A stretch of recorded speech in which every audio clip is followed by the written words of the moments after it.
अस्सलाम दोस्तों, जैसे कि डॉलर में मजीद इजाफे का ऐलान किया गया है, बल्कि बढ़ा दिया गया है। डॉलर जो कि पहले 235 रुपए पर था और अब 240 कर दिया गया है। अवाम को शदीद मुश्किलात का बल्कि महंगाई का एक धचका लग चुका है, क्योंकि डॉलर जब बढ़ता है तो महंगाई की लहरें भी आगे की तरफ बढ़ाने की कोशिश करते हैं। डॉलर पहले भी मुल्क में गुर्बत इस कदर थी कि लोग आटा, जैसा आप समय लेके आटा वगैरह ले रहे हैं, वो लाइनों में लग रहे हैं। गरीब आदमी के लिए ये सब मुश्किल होता है, और अमीर जो जिनका गुजारा हो जाता है उनको कोई मुश्किल नहीं। गरीब आदमी को बस ये मुश्किल होती है, क्योंकि वो बेचारा कुछ और तो कर नहीं सकता। आप देख लें कि आटा वगैरह लेने में एक आदमी जो है जहाँ बात किया गया वो फात पा गया, वहीं पर भी लाइनों में। आपने ये न्यूज़ भी सुनी होगी दोस्तों। डॉलर की मिकदार में अचानक से इजाफा किया गया। अब ये हमें कोई इम्कान नज़र नहीं आ रहा है कि डॉलर जो है उसकी कोई नीचे की तरफ रैंकिंग को दिया जाए। ये हमें कोई साफ ज़ाहिरी से नज़र नहीं आ रहा, बल्कि बढ़ने की चांसेस जा रही हैं कि ये बढ़ जाएगा, लेकिन कम नहीं, इसके चांसेस कम की तरफ नहीं है। क्योंकि डॉलर जब बढ़ता है तो महंगाई ज़ाहिर बात है बढ़ती है, और आवाम को शदीद मुश्किलात का सामना आता है। जैसे कि आपको पहले भी पता है, मुल्क के हालात काफ़ी बदतर हैं। वो किस तरह हैं, जैसे कि असम्बलियाँ भी टूट चुकी हैं, शदीद मुश्किलात अवाम को हो रही है। इससे इससे सियासतदानों को कुछ नहीं जाता, बल्कि अवाम जो है जलील होती है। और असम्बलियाँ खैबर पख्तूनख्वा और सूबा पंजाब, ये दो असम्बलियाँ तलील कर दी गई हैं। असम्बलियाँ क्यों तोड़ी गई हैं, इसके पीछे क्या रीज़न है? और इसके अलावा एक और न्यूज़ आ रही थी कि कासम अली शाह साहब की, वो सियासतदान में आना चाहते हैं। वो क्यों आना चाहते हैं, इसके पीछे क्या रीज़न है? वो खान साहब से मिलने गए, बल्कि उन्होंने सियासत का एक टिकट मांगा। कहते हैं कि मैं सियासत में आना चाहता हूँ क्योंकि मैं मुल्क की खिदमत करना चाहता हूँ।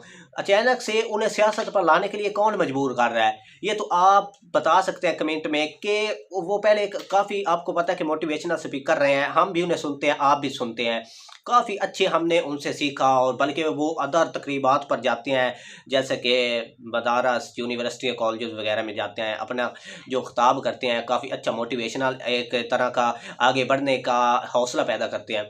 दोस्तों, अचानक से वो क्यों सियासत में आए हैं, इसकी वजह अभी मालूम नहीं हो सकी।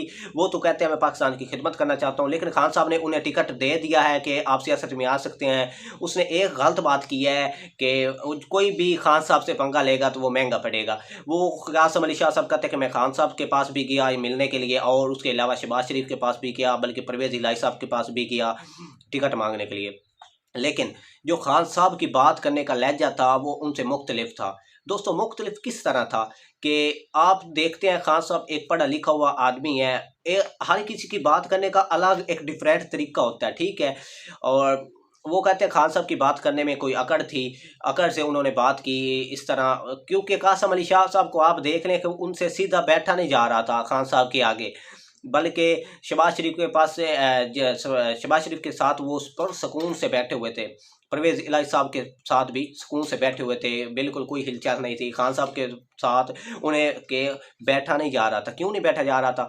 और कहते हैं साथ में कि खान साहब की बात करने में कुछ अकड़ है, उन्होंने अकड़ से बात की, बल्कि खान साहब ने तो उन्हें टिकट दे दी गई है। और ये कासम अली शाह साहब ने ना गलत कदम उठा लिया सियासत में आने का, क्योंकि उनकी फ़ैन फॉलोइंग जो है वो कम आ रही है, नीचे की तरफ रैंकिंग कर रही है। क्यों कर रही है कासम अली शाह की? उन्होंने सियासत में आना चाहा। कासम अली शाह कहते हैं कि मेरे बेटे ने मुझे कॉल की, और वो कह रहा है कि लोग हमारे खिलाफ जो है गलत गलत बातें कर रहे हैं, मुझे तंग कर रहे हैं। कासम अली शाह ने कहा कि उसके बेटे ने कहा कि आप सियासत में क्यों आ रहे हैं, बल्कि कासम अली शाह ने उसे जवाब में कहा कि मैं बहुत जल्द आवाम को मैं बदल दूंगा। देखते हैं आगे के मंजर क्या होंगे, कासम अली शाह अपनी उम्मीदों पर पूरा उतर पाएगा या नहीं। तो दोस्तों, खान साहब भी एक अच्छे लीडर हैं हमारे कौम के। उनके दिल में कौम के लिए एक एहसास है, कौम को आगे बढ़ाने का, बल्कि हमारे मुल्क को आगे बढ़ाने का एक सच्चे लीडर है। हम दूसरे लीडरों को गलत नहीं कहते, लेकिन खान साहब की एक अच्छे लीडर हैं। कासम अली शाह को ये बात नहीं करनी चाहिए थी बिल्कुल। उनकी फ़ैन फॉलोइंग यूट्यूब पर और ट्विटर पर भी उन्हें गलत गलत मैसेज आ रहे हैं, बल्कि उनकी रैंकिंग जो है वो नीचे की तरफ बढ़ रही है।